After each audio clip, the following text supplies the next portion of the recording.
Hi, this is Julie at Love's Beginning, and I'm going to receive some information. Oh, there's a computer screen in my glasses. I'm going to let these go. Today about kids and whining and the perception of whining. So it's very early in the morning here on a Sunday, and everybody's asleep. I'm trying not to talk too loudly. So I hope you can hear me. But what I've been encouraged to look at about this is both broad and specific. Um, when I look at situations in which I believe my kids are doing something called whining, and my attention is even drawn to that, to the labeling. Look at the labeling and look at the value judgment. Now, what I perceive to be the judgments of the world intrude pretty loudly here. Um, so that sounds like ego. And it's saying, kind of like, how dare you look at the architecture of this? How dare you observe? Um, Instead, there seems to be a pretty loud demand from the ego, dare I say whining, that, you must do something about this. You must stop this. You must control this. You must push this down and make sure it doesn't make an appearance. Because whining seems to be very irritating, right? And we would say irritating to people. But what my attention is drawn to more and more is when I say the word people, I want to laugh because it's it's like the person is the mask, and it's getting easier, especially when the people aren't right around me. It's getting easier to see through that. When I'm with a bunch of people, I can get distracted and pulled right into the dream again, seemingly, but um, it's getting easier to see it's not the people. There's just the one of us, and it's being expressed out in different ways through many forms. And if it seems to be an egoic expression, I should look to the ego active in what seems to be me and allow healing there. And then the reflection that the world shows me will be a reflection of healing, because it's the world I'm either projecting, like insisting on making an illusion and continuing an illusion, or I'm allowing the illusion to unwind itself. And okay, so I'm just going to go to the kids and the whining scenario. So, what I'm asked to draw my attention to, when or if, that doesn't necessarily need to happen ever again, but let's say if I find myself in a situation with a child doing the thing called whining, I have two 3-year-olds. Um, I should pay attention to what I feel. And you think, well, of course I'm paying attention to what I feel. I hate this whining. That's how I feel. I want it to stop now. Or if you're labeling yourself as a compassionate person, and you think there are people in the world that are not compassionate, but you're compassionate, so you're going to try to enact this rule, you might be seeing, now the you, I'm like kind of being talked to. This is me. I'm being talked to about this, how I look at things. I might be seeing um, the parent as the one who has to enact the compassionate role. Even that is an ego role based in fear. Like, you have to be the nice person, you have to be the good person, you have to respond with compassion. And there's fear and force underneath all of that. There's a feeling of unworthiness that would make you act out a role, instead of, which is actually only what we're doing here, but kind of use like the force and guilt of trying to be good. That feeling of trying to be good is based on unworthiness. It's based on being unable to see the goodness, the basic, without an opposite goodness, not goodness opposed to badness, of every being that I encounter. So, how do I feel when the thing I am separating out and calling whining? See all the judgment there and the analysis and the definition? um, when that's occurring. Well, if I notice how I'm feeling, desperate, desperate comes to mind. Um, that whining can feel very grating. very painful. And I think one of my kids is coming downstairs, so I'm going to pause for a minute. I'm doing YouTube Live. Can I do that? Okay, I'm going to have to make a part two maybe, but maybe. No, I guess I'm good for now. Okay, I will continue. All right. So when that whining is happening, um, it's I was saying it's very grating. And that is when I would want to reach out and try to control the other one, try to suppress, try to get it to stop, because the pain I'm feeling seems to be too much. This irritation level seems to be too much. And that's when we want to lash out and control the other. If instead I can hold steady and not lose my mind and not blame, let's see, the compassionate ego version of me would be blaming a past me for not meeting a need with a child, for not seeing that the child required something before, for failing to meet that need in a past, which doesn't exist. Just little reminders I'm getting, not things I'm insisting upon, like I'm being encouraged to feel, but also just being reminded, how do you stay in the now? You realize that's all there is. And you really do, I really do, have to look past, drop all the definitions, values, judgments, everything to get that golden response that comes in the moment. I have to drop everything and be open to enact what comes through, be open to speak any words that come. And if I have any decisions, suppositions, judgments about myself or the other, it's not coming through smoothly and it doesn't feel good. So why whining is a gift. I'm hearing it's an alert. If I have any reactiveness to whining, and I did last night in the van, um, I just felt that intense pain of hearing it and judging how I was dealing with it. It was a situation where my daughter found like half a cookie, a cookie from a couple days before, like tucked under her car seat, and she gave it to me. And I wasn't going to be picky about, if she wanted to eat the cookie, I didn't care. So I said, "You don't want this?" And I thought she told me no. And so I said, "You want to give it to the birds?" Because we were in a parking lot. And I thought she told me yes, but I was with 4 kids total, so maybe I misheard something. And so I tossed the cookie in the parking lot. Then she was immediately heartbroken and she wanted the cookie back. And I made the decision, this is in the dark too, I didn't know where the cookie was, that the cookie was too dirty, too contaminated, probably would have been fine, but that I wasn't going to let her have the cookie back. And I realized with a decision like that, there's anger and helplessness. Like there's a desire to please. Like I wish I could have given her that cookie, but I can't. And I'm being told that's a lie too. I could have. There's no judgment there about gross or, like, yeah, everybody has a line, right? That line is still ego, where ego is active. If it appeared to be sitting in a puddle of oil or antifreeze, that would have been my line. But, if it's just like some dirt, I'm okay.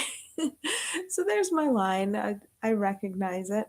But what I'm being encouraged to notice is all the resistance and definitions that are coming up. And what do I want to say?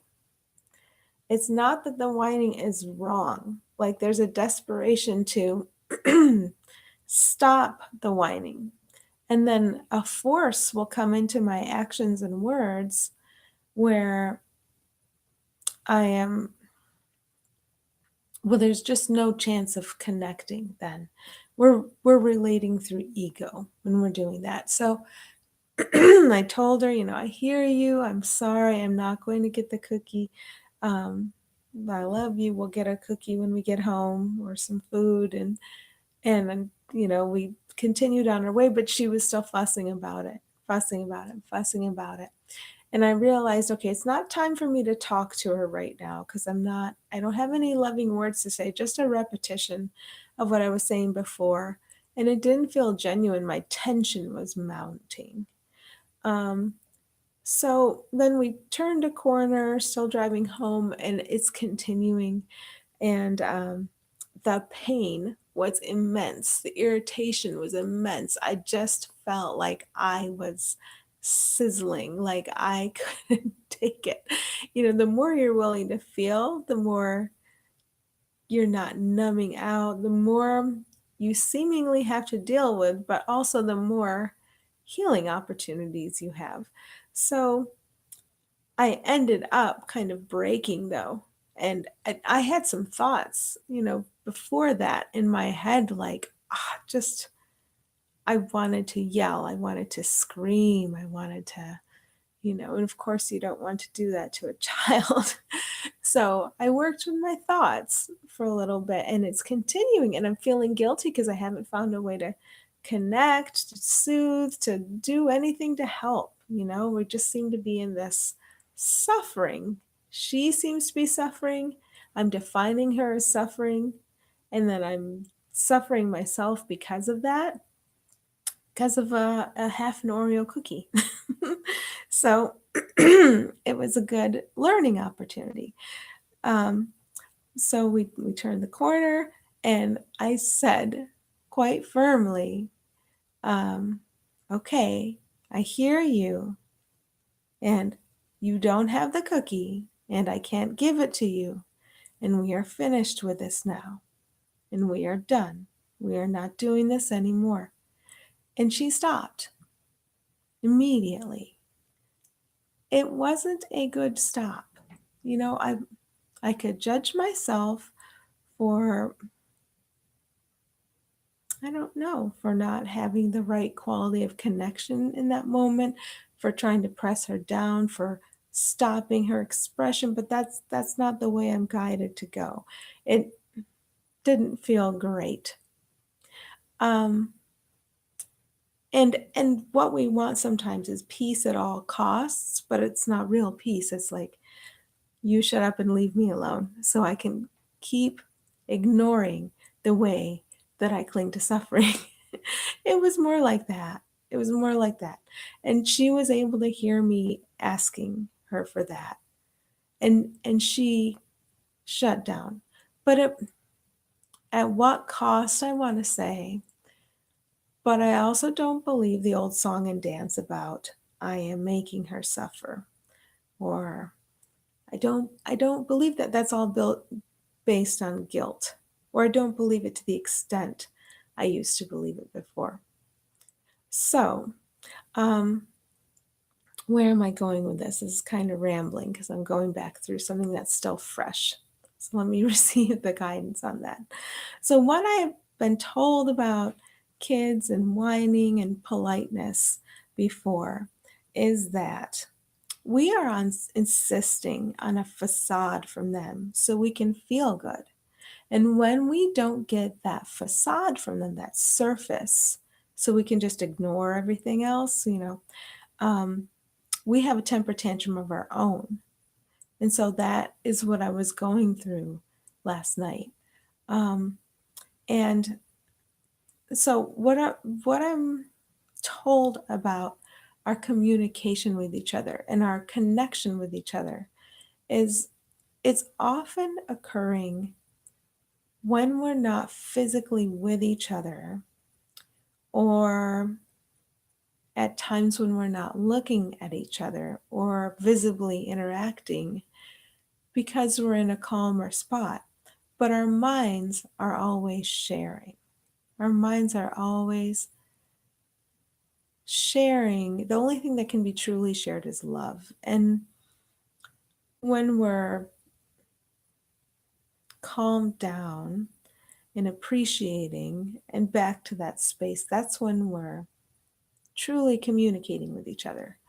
This other stuff that's on the surface that seems to be disturbance, whether it's a tone from the parent that is forceful or what is defined as whining from the child, that's all part of the fantasy we're making together based on these separate roles, based on this fear.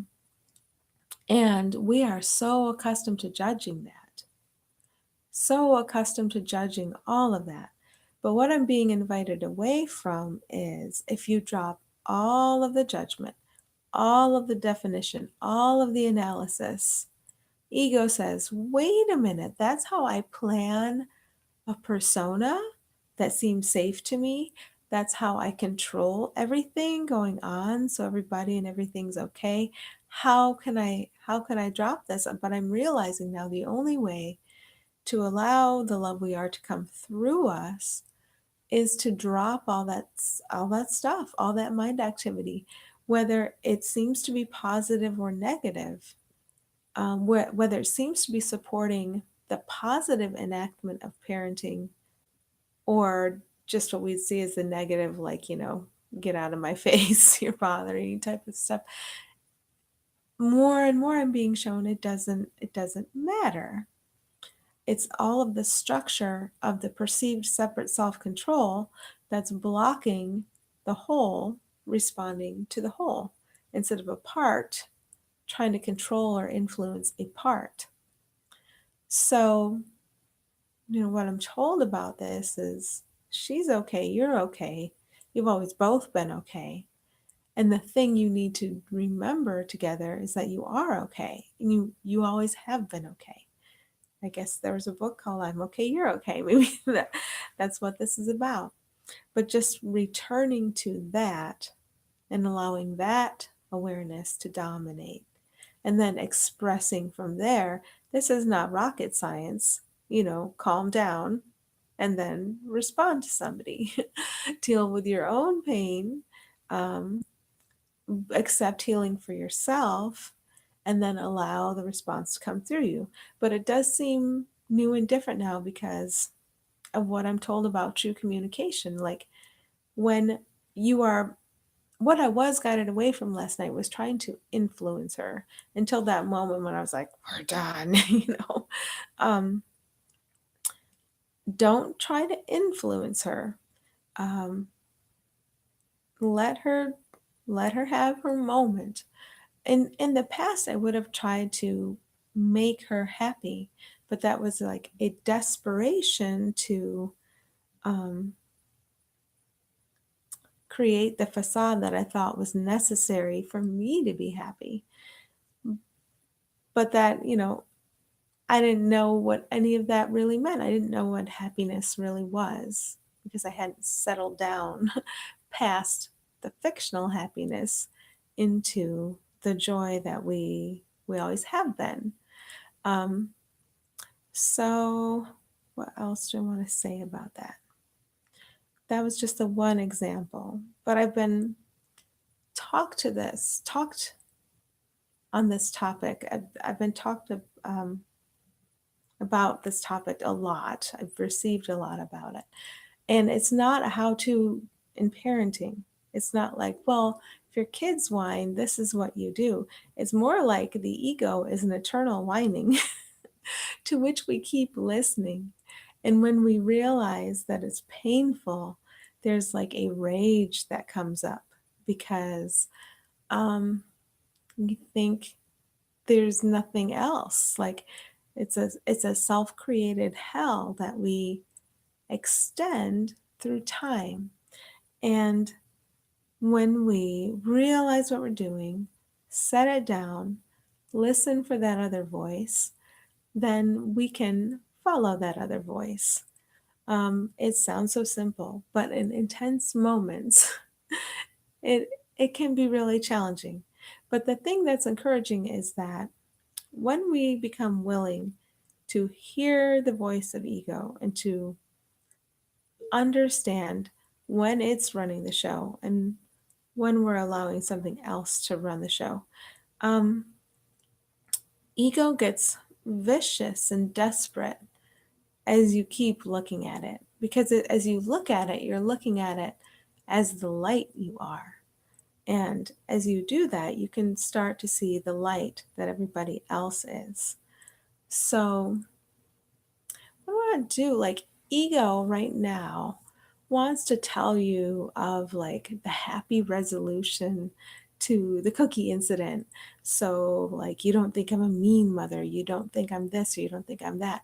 But really, more and more, what I feel really good about is exposing the fears, exposing the moments where I seem to be imperfect, exposing all of that, because once I expose it, it's there in the light, and who is looking at it? The light is looking at it.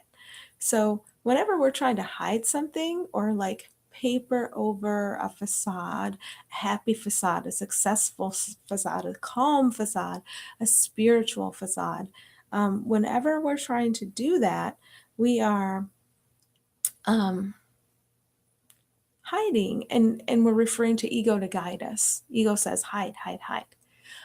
But more and more, I'm finding joy in just saying, I spoke to my daughter last night, and it really felt like I was just trying to suppress what was going on with her so I could continue to exist.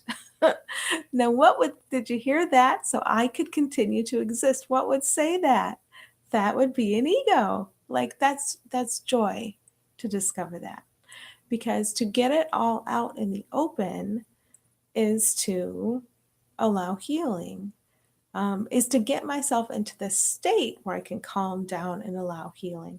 Because where I'm like actively engaged in ego and confused, I'm still holding on, and I can't even give myself a moment to sit and let go. Too much judgment going on. So to expose it, um, gives me that space to allow the healing in. And that's the whining. That's the whining to accept healing for. Then I can thank her for that. There we go. Then I can thank her for that incident, where I get to settle down and accept the healed perception. And I know that we're on a healing journey together, and she's in safe hands with me, and we'll be okay. And now I'm focusing more on communication. Communication is not at all what I thought it was.